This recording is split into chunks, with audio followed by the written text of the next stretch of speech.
Hello, everybody. Welcome to CONvergence. My name is Gregory Parks. You are watching ConLink on CVG-TV. My next guest is a multi-potentialite from Chicago. He is a dancer, a storyteller. He is a game designer, game developer who has worked in tabletop games and in digital games that you might recognize, such as Mech Assault, Myth, Myth 2, and he is also an educator who has recently worked on a project with the Adler Planetarium in Chicago. Please welcome Alan Turner. Hello, Alan. Thank you for joining us. So you have your hands in so many different projects, but a lot of where people might recognize you is your work in games. So how did you first become involved in gaming?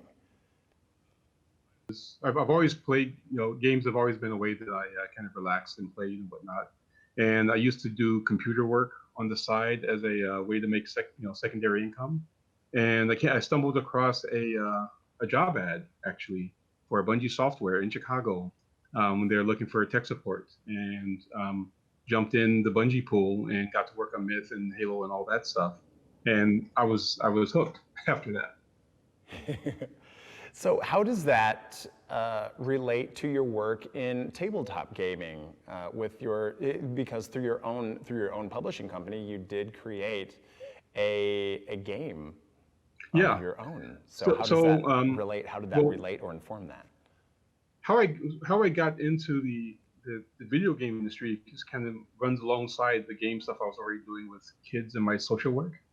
And so with the kids in the Native community, the Native American community here in Chicago, I was already doing a lot of youth work. And one of the things I was doing there was tabletop games, role-playing games, board games, and whatnot. And as I was adjusting the games I was playing to kind of make them more something that the kids could relate to, I wound up doing a lot more physical game making. And once I got into the video game world, I got more and more of an understanding of how games work, and so those two worlds kind of combined, making kind of a whole new place to explore for me. So now I do a lot more tabletop stuff than I do video game stuff, but I still do have my hands in both places. Beautiful. I like hearing how you involved gaming in your social work. You work with the kids in different communities. How important is play in the process of learning? Oh, I think it's hugely important. So there's this thing that happens when we're in grade school and high school where we kind of get into this space where we're taught not to fail, right? Where it's, either nowadays it's like you're getting an A and everything else is terrible, right? And in games, there's this interesting thing that happens in games you play where you fail and you say that's okay, and you start all over again, right? There's this process of becoming comfortable with your failure, and also kind of building a relationship with it, because you start using your failure to help you figure out how to succeed, right? When you lose to a boss, you don't just, most people, they'll just kind of throw the controller and get up and run, walk away and never play the game again. They'll think about, oh wait, I didn't catch that pattern. Oh, I got to watch out for that move. I've got to do this thing, and then they'll start all over again with new knowledge and go back and keep doing it, and they'll rinse and repeat until they've accomplished something, right? So there's a process that we do in games that if we can bring that into education becomes so much stronger, because we give people the capacity to say, you failed, but that failure is going to help you get better. We put people in roles instead of making them victims of education. You're a student, so you have to do what I told you to do. Yeah. You're a participant, right? You're a learner. You're a creator. And by giving you a role that gives you some power, that helps it, at least in my opinion, it helps you to metabolize whatever information I'm trying to share with you. So a model that it play enforces or encourages a growth-based mindset versus a fixed mindset. Absolutely. And play also provides a process for metabolizing information. A lot of the time, the relationship with information is this very patriarchal space where I'm here and the information's over there, and I try to own as much of it as I can. But in this kind of abundance-based relationship, I'm in an ecology with the information, right? And so I'm slowly consuming some of it and making it to something that nourishes me. And then when it gets to a point when it nourishes me, it becomes something that I can use to create something that will nourish somebody else. And so it becomes more cyclical. Awesome. And so knowledge as knowledge as a resource. Yes, absolutely.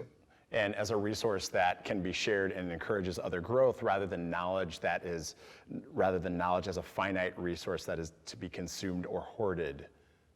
Right. Sort of. Right. Yes. Yes. Beautiful. Very much. Marvelous.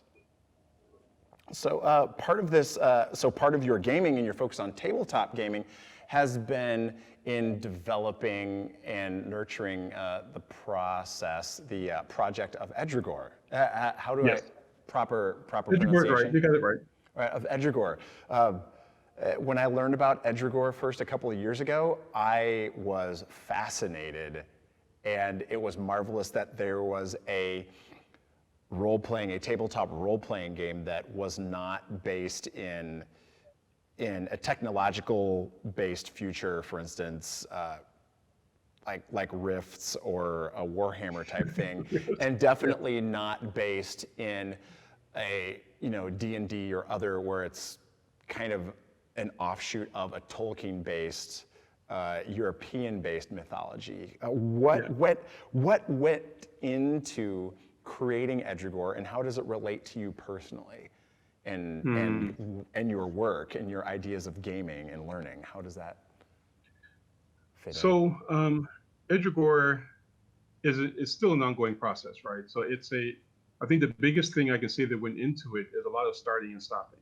There were a lot of times I thought I knew what it was, and then it told me, nope, you don't know, and I had to stop and go learn something else. I think the biggest thing that has gone into it, as it got to a point where I was actually publishing it, was when I started to realize a lot of the things that were really important to me. So as I started to find language to engage with cultural issues, as I started to find language to kind of talk about some of the things that I was dealing with personally, they all found their way into the game as either mechanics or as visuals or as narrative to kind of give people a way to kind of connect with and talk about the things that I want to talk about. The biggest one being basically a conversation about depression, right? So within Native communities, within African American communities, I feel like just communities of people in color in general, I feel like depression is an epidemic, right? It's this thing that's there. It drives a lot of the fear. A lot of the fear drives a lot of the depression. It drives a lot of the violence. This feeling that I'm slowly disappearing, and I have to do whatever I can to be seen, right? There's a mechanic that is at the core of Ehdrigohr that there's also something that you don't have to engage, but it's there deep inside of it. That's this idea of sorrow, right? There are things you're going to do in the world are going to affect you. They're going to leave these little seeds in you, and if you're not careful, these seeds gain this narrative momentum that start to pull apart at the pieces of story that you feel are important about yourself. So if you know me telling people that you're the biggest badass in the room, and you get enough sorrow in you, when you go to invoke that idea that you're the biggest badass in the room, something tells you you're not, right? Something says what you think you have to bring to the table isn't important anymore. And so there's this struggle that we engage that says this is something that now that I'm affected with it, now that I'm affected by it, I need other people that can help me regain and reclaim my story. And if I don't engage that, if I'm not witnessed by other people, and if I don't witness other folks who are struggling with it, we all slowly fade away. And so what happens in Ehdrigohr, when someone is completely overwhelmed by sorrow, they just become a stain. They just fade out into a stain in the world, and that's an important thing because this is a world that has a kind of a transmigration of souls, right? Once you die, you're not dead forever. You'll come back somehow or another. But when you give way to sorrow, when the depression gets you fully, your narrative is completely removed from the world. You've fallen out. There's no return if your narrative isn't also strong in the world. Wow, that is amazing, and that is definitely something that's not really touched on in other gaming. Yeah, and I try to find ways to kind of engage that in all the pieces that are there in the game. So for instance, a lot of fantasy games have monstrous races, and they're there because there's an inherent racism, right, in the idea of orcs and goblins, and that there are these lesser monstrous people who we can do whatever we want to with.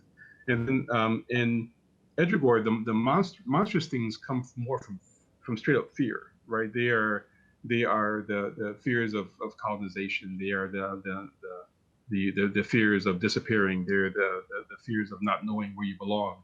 These things all kind of manifest in sometimes bad decisions that turn you into a monstrous thing. But there's nothing. It's a very humanocentric world. There's nothing, and there's no people who are inherently bad. They have different choices. They have different ways.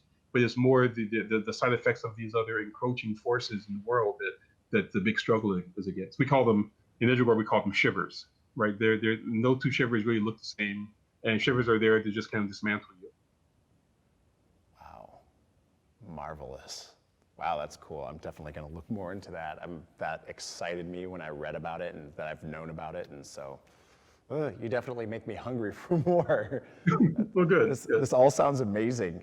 So one last thing before I go as I wrap it up. What is your favorite part of conventions? What are you looking forward to about attending this convention? What do you look forward about attending other conventions? So, it's interesting. My favorite part of conventions used to be when I went was to see the next big thing coming from whatever big brand that was out there. And what I find myself more interested these days are things that are not coming from the big brands. I'm looking forward to seeing what new thing that some small independent has created that I will find tasty, that I'll find a yes in, something that makes me see a little bit of myself in it, that's coming from way off the beaten track. So I feel like in the world of the big brands, there's often this urge to kind of stay as close to the same as you can, so you don't lose your brand noteworthiness. But I feel like there's like this hunger that comes with people who are making small things and creating things from these personal spaces. That when it comes out, it may not be perfect, but you get to see a little bit of the awesome of the person, and there's an opportunity to have a conversation. And so those conversations that come when I get to meet somebody who's making something new, or making something that speaks from themselves, that really gets me excited. Ah, marvelous. Well, thank you for spending some time answering some questions via remote. We really appreciate it, and we look forward to seeing you in just a few more weeks at CONvergence. So thank you. Yeah, I'm so excited. Yeah, I can't wait. Ah, beautiful. Well, thank you for spending your time with us. My name is Gregory Parks, and you have been watching